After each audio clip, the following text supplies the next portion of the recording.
Welcome to In Our Community. I'm your host Vidya Pradhan, and today the show is about a wonderful organization called All Students Matter.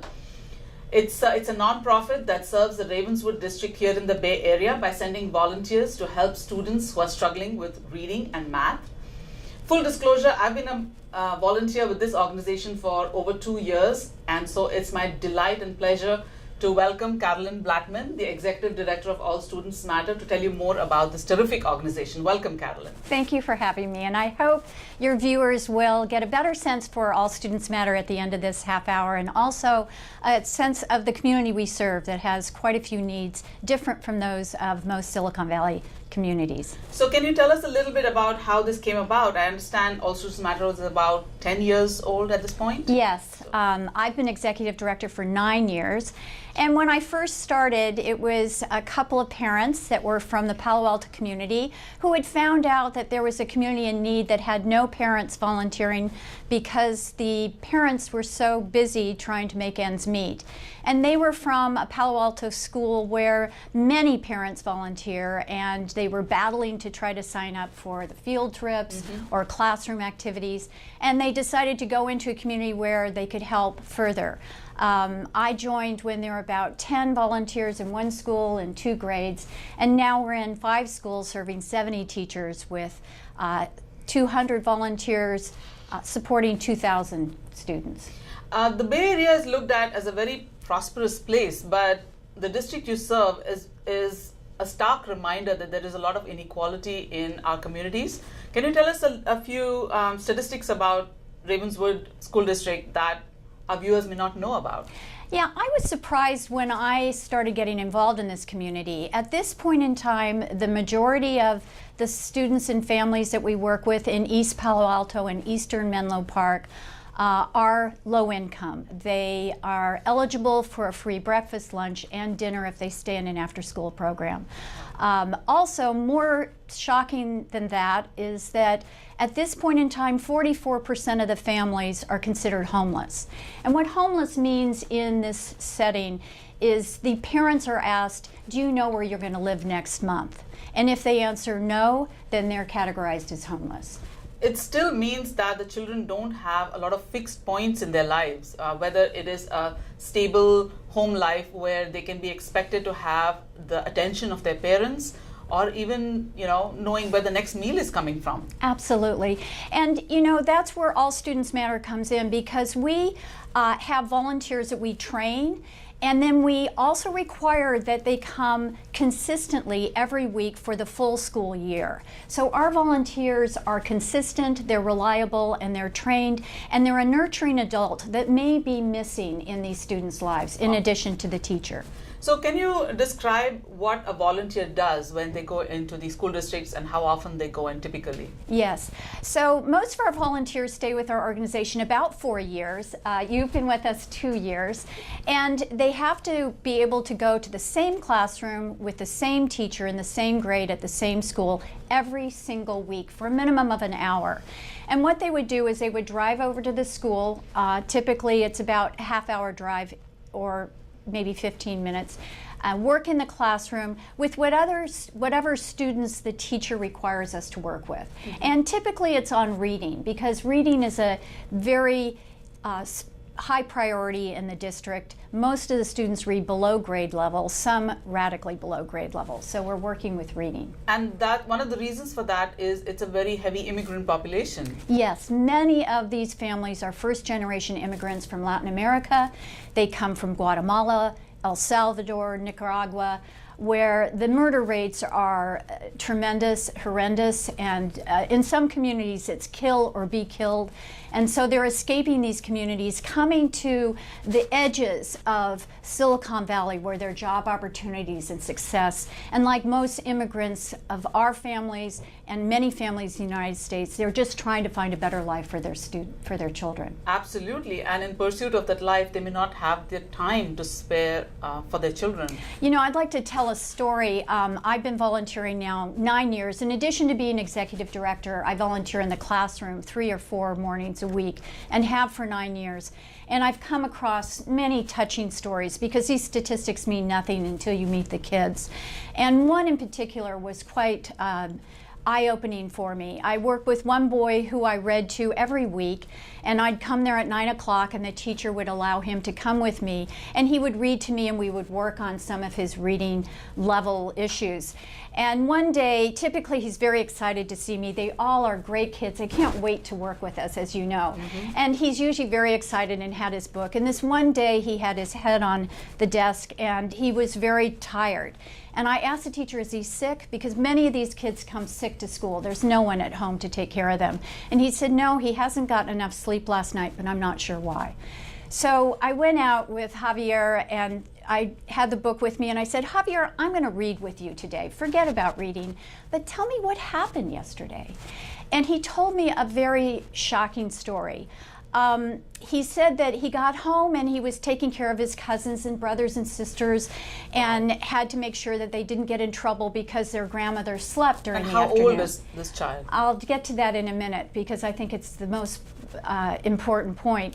He then would make a meal for the kids, and he said, and I burned myself, and he showed me where he burned himself because he had made hot dogs in a pot serving kids the meal. And then after they ate, he had to help them all with their homework, which he was very, his parents said it's very important for him to finish his homework and all the other kids.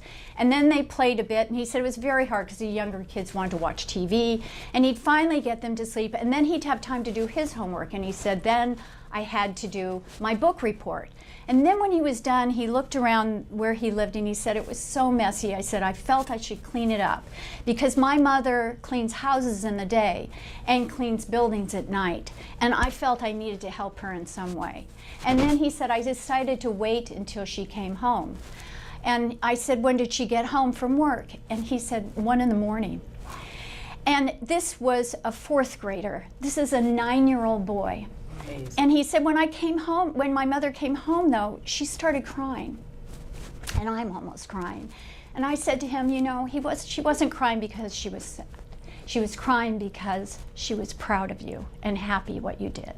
And that's an example of the families we serve. This is a mother who doesn't speak English. She probably doesn't have a proper education. She's working tremendously hard in many jobs just to make ends meet. And here her 9-year-old son is bearing the burden of taking care of everyone that's living in this household. It's a very common story. The older kids always take care of the younger ones, and it's such a stark contrast to the way we bring up our children just across the highway here in Palo Alto, Yes. where they are so protected, so lovingly taken care of that colleges talk about how these kids don't have adulting skills. And here we have just a few minutes away across the highway where life is completely different for these children. And they don't have, they not only don't have a room, they don't have a bed. And if they do have a bed, they're sharing it with their grandmother or their cousins or their brothers and sisters. So it's a very tough life. But the good news is we can make a difference. Absolutely. And this is the good story. I mean, I feel All Students Matter is such a positive story in a time when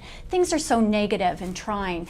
And here we have 200 people going every week into this school district, loving, caring, and helping these kids not only learn academically, but also we're trying to inspire them, because I've never met a population of children with such low self-esteem. And so we're in there to cheer them on and to have them believe in themselves and know that they can achieve way beyond what their expectations are. Absolutely. And it's amazing that you started with 10 volunteers 9 or 10 years ago, and today you have 200. Yeah. Is there a way, I know that you're making a difference in the lives of each of these children, but is there a way that you're tracking how All Students Matter is making an impact in the community? Yes, we can track the academic performance of these students in terms of their test scores in reading, or if we're working in math with Common Core Math. We use the same approaches that the teachers use, but since we're embedded in the classroom, we feel it's pretty bold to take credit for those issues.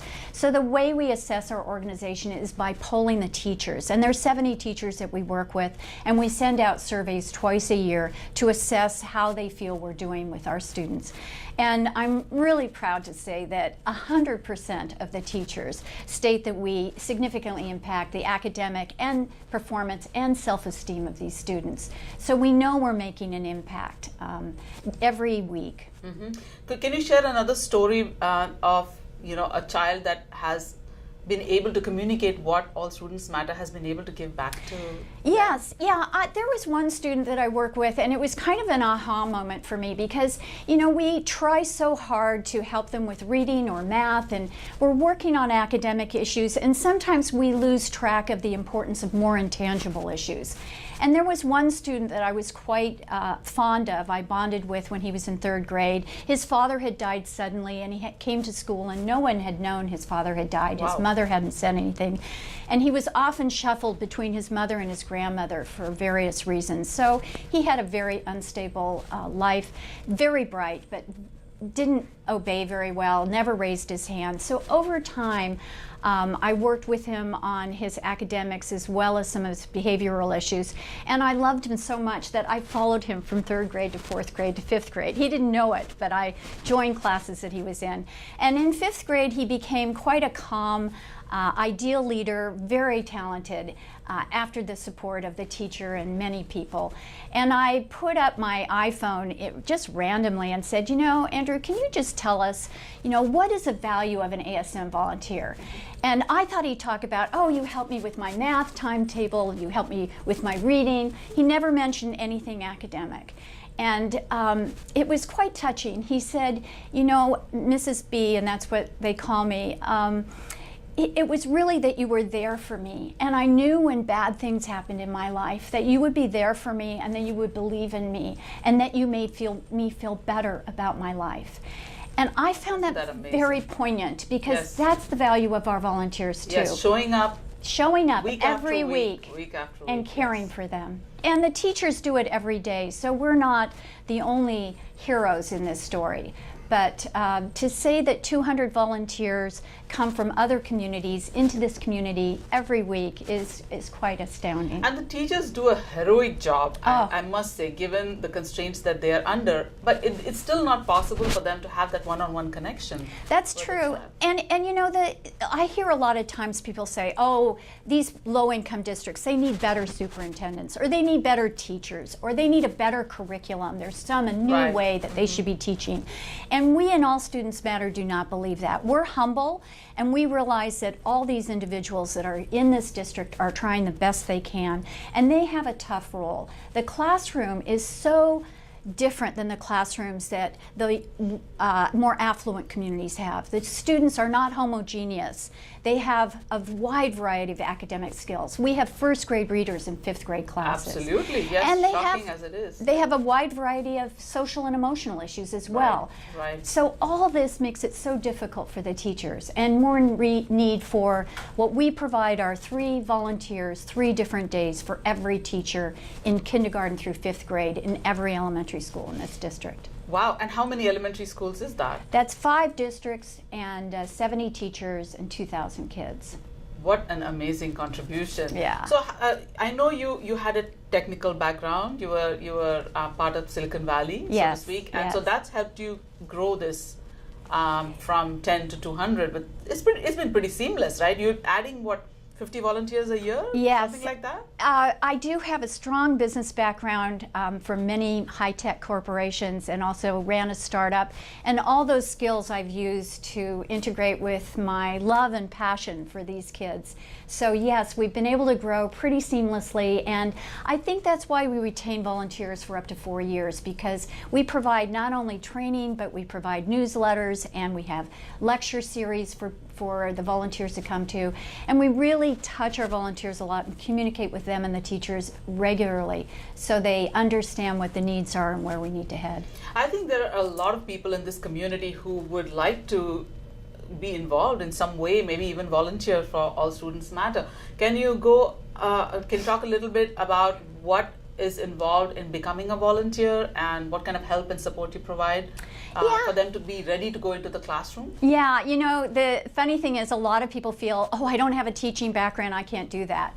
And trust me, I have no academic background in teaching, so if I can do it, anyone can do it. So we provide a tremendous amount of training for the volunteers. So when they walk in the classroom, they not only understand some of the issues of how to train in reading, but also some of the social emotional challenges and the community at large. We share what this community was about and what their families are experiencing. So there's no training necessary other than a love for children.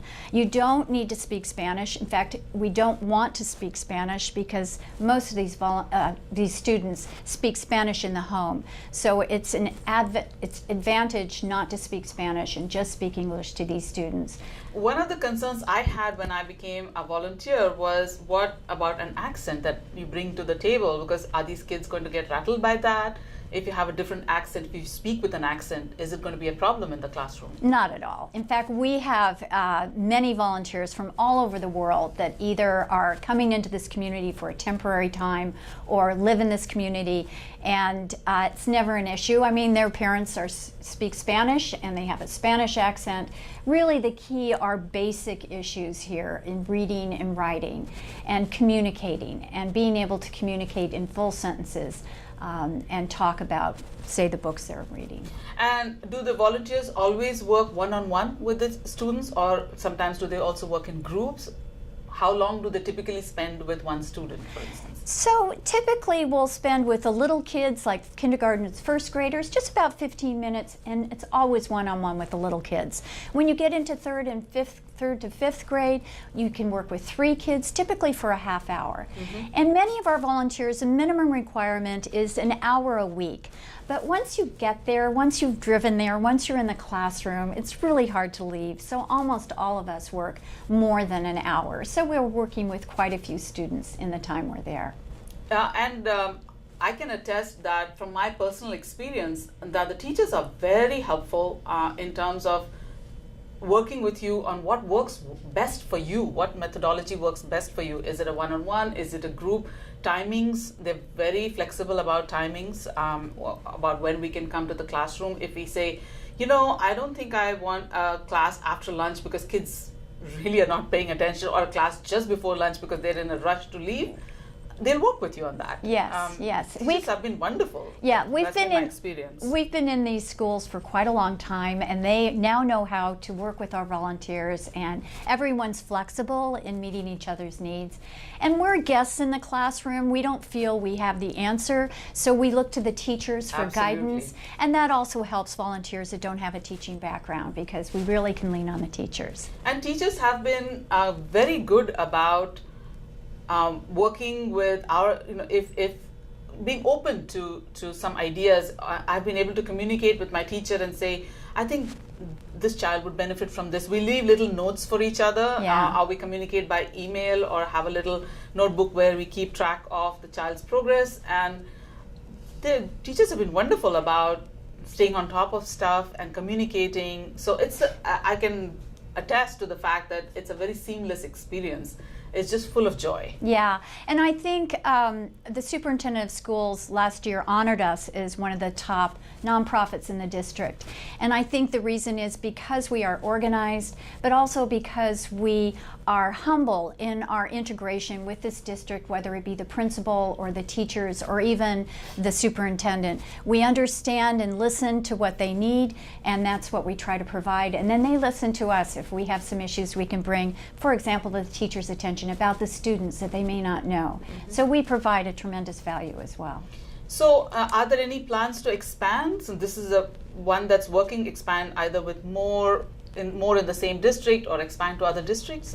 Yeah, that's a good successful model. Yeah, that's a good question. I think I'd like your listeners to understand that we are continually needing volunteers. So if you're interested, you can always go to allstudentsmatter.org, and sign up.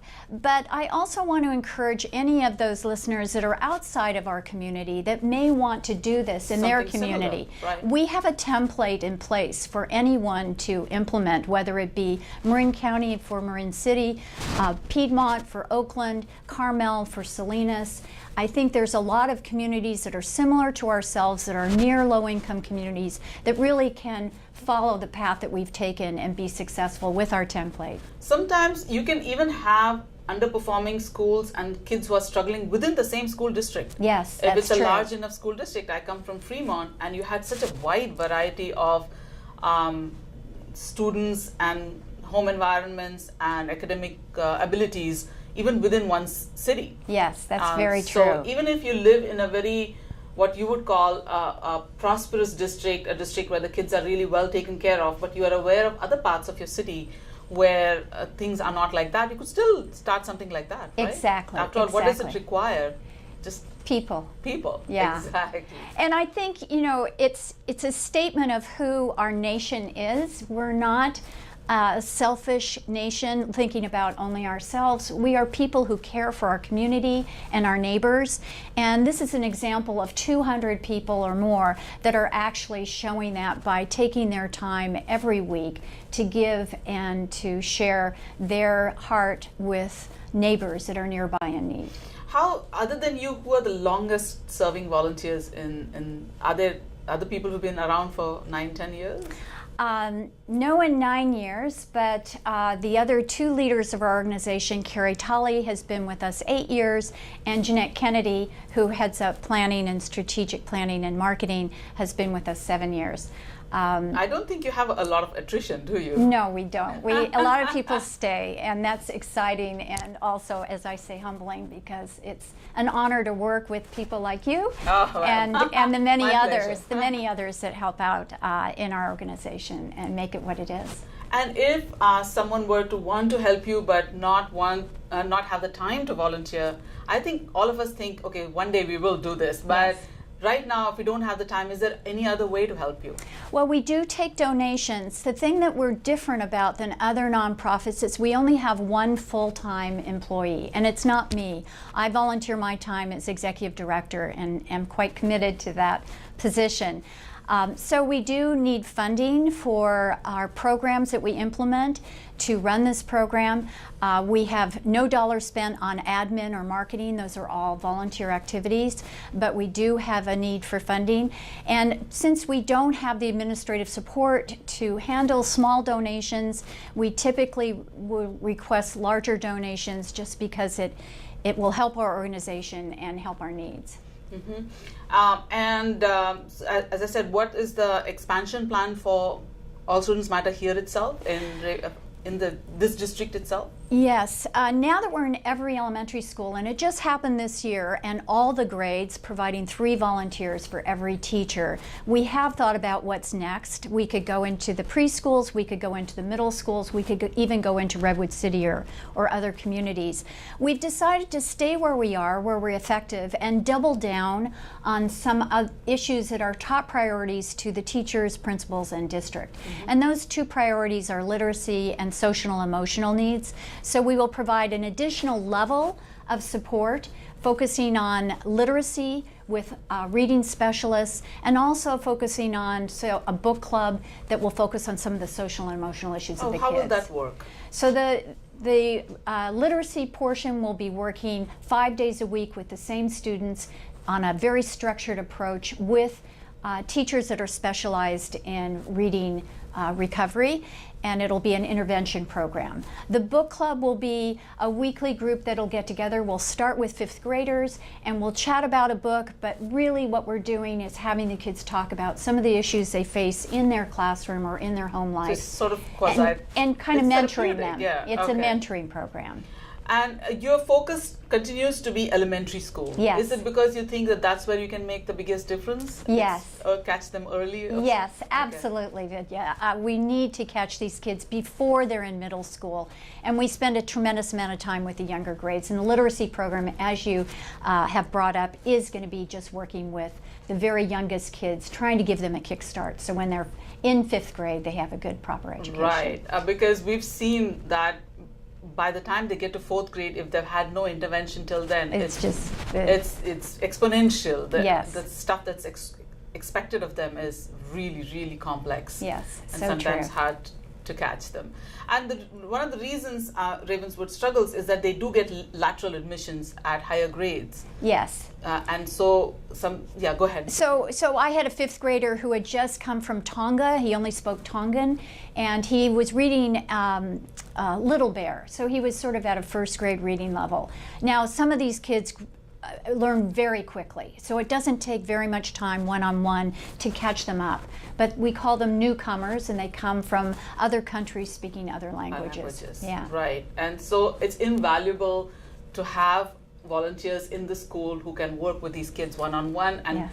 something that the teacher who's following the curriculum is not going to be able to do. Yes, and I don't want to forget the brighter kids. There is a portion of children that are very bright, very smart students. They will get bored quickly if they're not attended to, and they will drop out and join a gang. And they will not only join a gang, but they'll lead a gang because they're bright. And we want to catch those kids as well. So there are volunteers that work specifically with the brighter kids, Interesting. doing special projects like oral reports where they speak in front of the class. They learn how to use PowerPoint and the computer, and the teacher will guide this process, but we as volunteers help them, and they get more fulfilling experience, typically in springtime when they're at the point where they're just kind of bored. Well, with this constant stress on the budgets of school district, I think what All Students Matter does is invaluable to this particular community. There you have it, viewers, allstudentsmatter.org, and we've had a little chat with Carolyn Blackman, and you can go to the website if you want more information on that. And Carolyn, it's been a pleasure to talk with you today, and it's been a pleasure volunteering with All Students Matter. And thank it's something that I think that I'm going to be doing for a long time, as you know, because it's been such a rewarding experience, and Yes. I'm really grateful for the opportunity. Well, we are all fed by our experiences. We are not being selfless or being selfish because it's a fun Absolutely. experience. That And is thank you for having me. absolutely true. Total joy. Thank you. Thank you so much for watching our show, viewers. As I said, allstudentsmatter.org is the place to go to find out more about this wonderful, wonderful organization. Thank you so much. Namaste and goodbye.